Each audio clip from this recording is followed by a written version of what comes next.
Hey everybody, hope you're all doing well. My name is Steven, and this is the Storytime channel. Today we have some malicious compliance stories, and our first story of the day is by Dandelion. Oh, you want some mathematical rigor?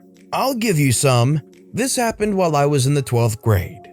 I'm pretty good, and by that I mean, without false modesty, that I was basically dominating my entire school at maths. It was, and still is, one of my main passions, and I was basically 2 or 3 years ahead of the required math level. I also have a pretty large math culture, which will be important later. Once again, this is not to brag, but to just give you an idea about why messing up with me about maths isn't a good idea. The story. My 12th grade teacher was special. It was his first year at this school, and for context, he was an old, very old, prideful jerk, like the never wrong type. Now, I know that math is all about rigor, but every mathematician out there will tell you that excessive rigor isn't helpful at all and often hides the actual maths. The teacher wanted everything to be detailed, like excessively detailed. If you skipped one line in your derivation, you would lose points. Even though, as I said, this line could easily be done in your head. Like if you ended up with 2 times 2 plus 1, and you were enough of a fool to write on the next line equals 5. You would lose points because you didn't write equals 4 plus 1, and only then equals 5. Now I get this kind of rigor can be good when dealing with a new topic, but this level of detail in 12th grade is stupid. The part that really made me angry was the grades. I would usually end up with perfect grades. Side note here, where I live, grades aren't given as percentages, so I'll translate the notes in approximate percentages. But not with him. I barely succeeded in getting higher than 70%, whether in tests or in homework, and even though everything was correct. And I didn't really care because the grades in themselves aren't really important. For future school's admissions, the position in the class was, and I was still very much at the top.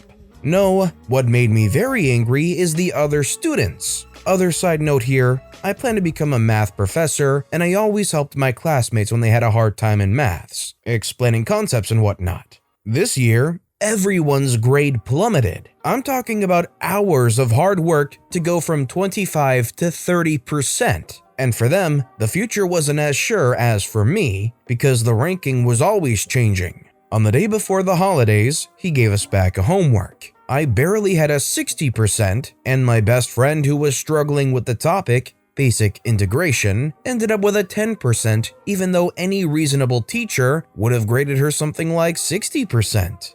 The revenge. I went ballistic. The end of the year was slowly approaching, and such disastrous results could bar my friend and a lot of other students from getting accepted in the schools they deserved. But the teacher gave a homework for the holidays. I had 2 weeks, I have had enough of this crap, and the revenge is coming. Remember when I told you I had a lot of mathematical culture? This happens to include axioms of ZFC set theory and the work of Bourbaki. To those who didn't understand a single word here, maths, in their purest form, are based on some elementary bricks that have to be assumed and can't be proven, even though they seem intuitive. Those bricks are called axioms, and the ZFC set theory is a collection of such axioms. Nicola Bourbaki is a fictive name given to a group of mathematicians that decided to rewrite maths based on the axioms. Their work consists pretty much impossible to read cumbersome notations that are as rigorous as you can get. So I did exactly that, day and night with very little breaks. I wrote hundreds of pages of pure, unreadable, cumbersome, but rigorous maths. A level of rigor even my teacher himself wasn't expecting from anyone. And this wasn't easy because I had to construct the theory of integration from scratch. It was actually a nice experience because I ended up stumbling on very interesting topics. Still, after 2 weeks, I successfully completed the homework with absolute rigor. Now, I could have said absolute horse crap for most of it because I was pretty sure that he wouldn't go through all that, but it ended up being a personal challenge that I happily completed. The reaction. On the first day of class, I arrived a little bit early with my bag and a suitcase to contain this massive amount of paper. Handwritten, mind you. Before the teacher arrived, I took my work out of the suitcase and my classmates were confused. No one except my friend knew my plan. When the teacher arrived and asked us to bring him our homework, I let everyone do it, and then I stood up, picked up what my ridiculously sized homework was, and walked slowly to his desk, while his face was more and more puzzled with every step. I laid it down on the pile with a big smile and started to walk away when he interrupted me. What is that? My homework. Is there an issue? I want to talk to you after class.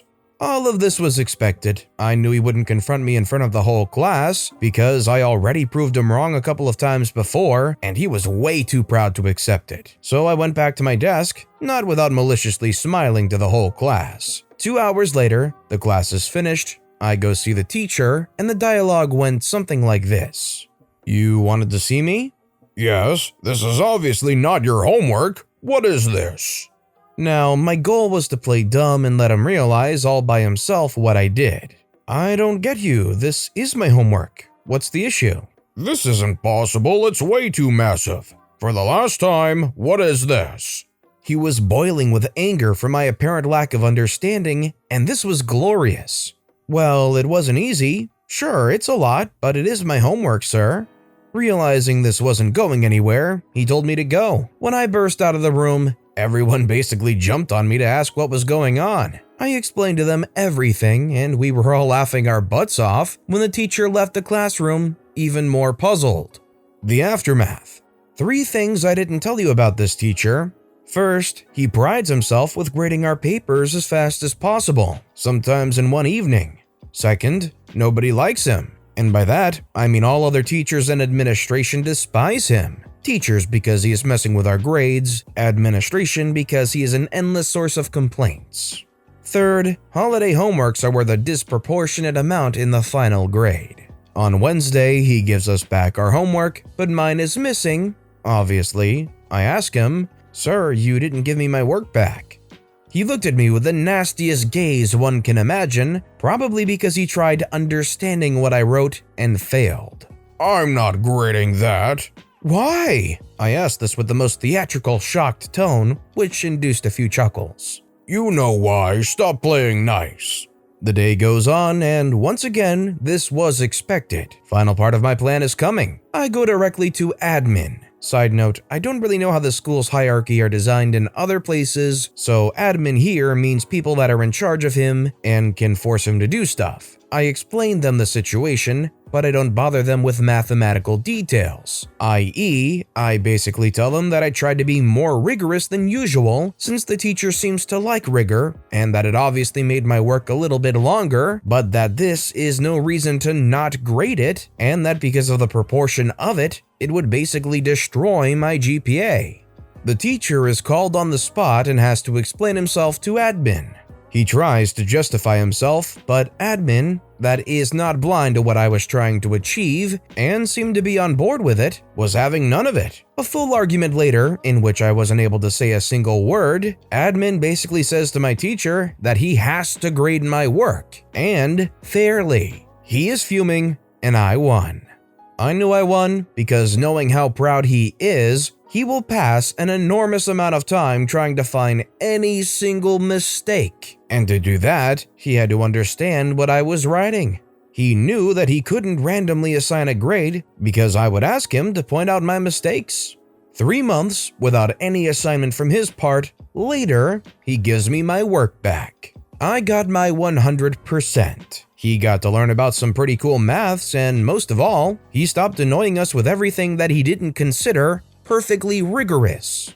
After that, I did my best to help law students get back on track, and in the end, pretty much everyone was accepted to the school they deserved.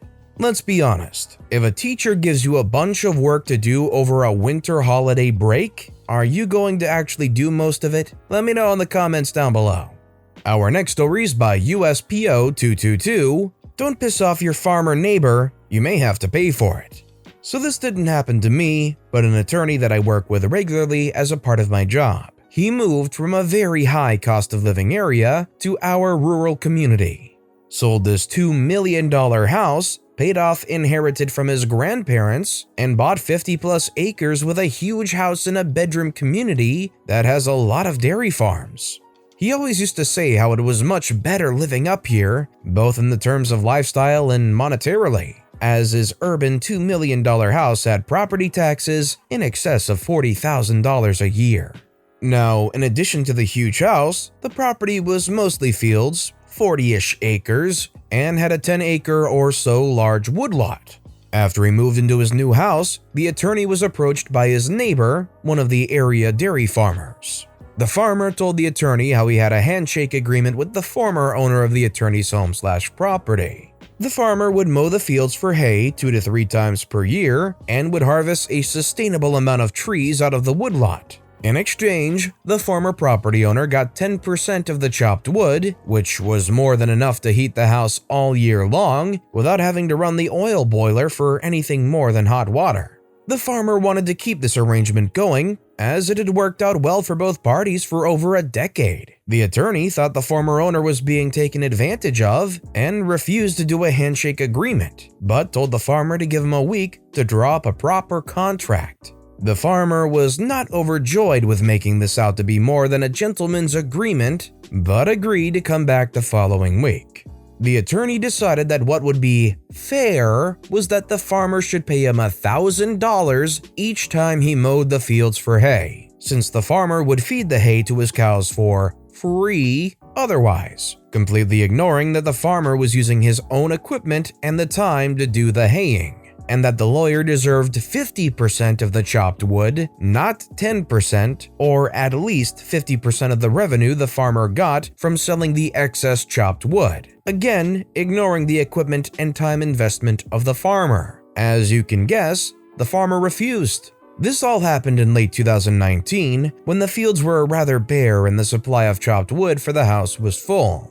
Well, here comes 2020, and now the fields start looking like garbage because none of the other farmers will pay to hay the fields. In fact, after speaking with the first farmer, all of the other area farmers are unwilling to mow the fields unless the attorney pays them $1,000 per mowing. And of course, come wintertime, the attorney's woodpile is depleted and he has to use the oil boiler to heat his entire home, costing well over $300 a month in winter heating costs. Now we come to early 2021, tax prep season. The farmer, being a good, dutiful, community-minded citizen, informs the town that he did not cultivate any of the attorney's land for the entirety of 2020, nor did he know of any other farmers who did. Well, as it turns out, this is a big deal, because in our state, farmland is assessed at a much lower value than residential property, and additionally has a separate and lower tax rate. The attorney's land had previously been entirely zoned as farmland, except for the house and a few acres of lawn around it. Now, the town sent out an assessor and had rezoned the entire 50+ acres as residential, which more than tripled the taxable property value and imposed the residential tax rate rather than the much lower farm tax rate. The attorney was quite surprised and furiously told me, and everybody else we work with, all this past week how he's going to sue the town because they now expect him to pay $50,000 a year in property taxes. All I'm gonna say is they had 50 acres of land, and it seems they didn't have any plans for upkeep, and the neighbor offered free management of the fields and just some free wood. Wood you would almost never care about on a 10-acre lot, and fields you didn't want to pay anybody to maintain anyways, for free, and you get stuff out of it too. They definitely overvalued how much they thought they were getting screwed over. And our final story of the day is by Cam292803. Don't use my bike? Okay, I'll use yours. I am the proud sister to 3 brothers who are 1 year older, then 5 and 7 years younger than me. I've always been the fun sibling to the younger 2. My older brother is more of an introvert, while I'm the bubbly extrovert of the family. This story takes place all the way back in the late 80s when I was 9 and my younger brother was 4. One of our favorite things to do was ride our bikes in the driveway. For those of you of my generation, remember Big Wheels? That was the bike he rode at the time, while I had a neon pink Huffy bike. Therefore, my bike was much faster than his, so to give him a thrill, and to maintain my status as the best sibling ever, I would tie a jump rope around the handle of a little wagon and pull him up and down our long driveway. He loved it, I loved it, lots of giggles to be had. Finally, the day came when my mother caught us in the act. Needless to say, she put a quick end to this practice, and I was told explicitly not to pull my little brother around with my bike as it wasn't safe. Initiate malicious compliance. I had very recently become tall enough to ride my mom's bike just as easily as my own. She told me not to pull my little brother around on my bike.